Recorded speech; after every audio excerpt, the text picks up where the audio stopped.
This is a segment where we take a look at a board game based on an IP, and I tell you if the IP and the mechanisms match. Today we're looking at the Warriors Come Out and Play. So in the movie and the game, you're running from the park and getting all the way through the town into Coney Island before people beat you up. In this game, you're going to be having fights at intervals in the game, but also something that come up because you're making too much threat.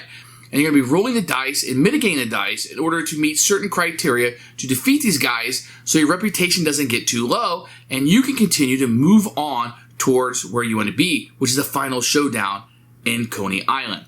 This is exactly the plot from the game and the movie. That's a total win for us.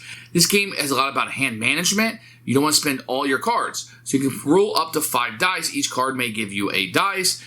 But you might need a 4, so you don't want to use all of the dice to get there. Maybe you try to risk it with only 2 dice so you can keep those cards in your hand. There's weapons to manage. There's going to be cards in your hand to manage. Because you can't, when the fight's over, you just don't pick everything up. There's certain locations that will allow you to pick it up. There's a city stage where you're moving through the city, and it's one of those things like Igizia or Francis Drake where you can move down the path and get what you want, but you can't go back. So you got to kind of be weary of what you're picking up and how far you want to go. There's a constant threat from the bopper that people are going to be aware of what you're out at and start fights with you. Fights will drain your hand and possibly your reputation, which is your goal to not lose the game. If you get to Coney Island and you're able to win the last fight against whichever gang has the most reputation, you are able to survive and clear your name that you didn't do the murder that happened in Act 1 of the movie.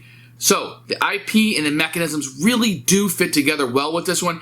I feel like they took the IP and they said, what can we build around it? Rather than having a bunch of mechanisms and saying, okay, let's slap this on it.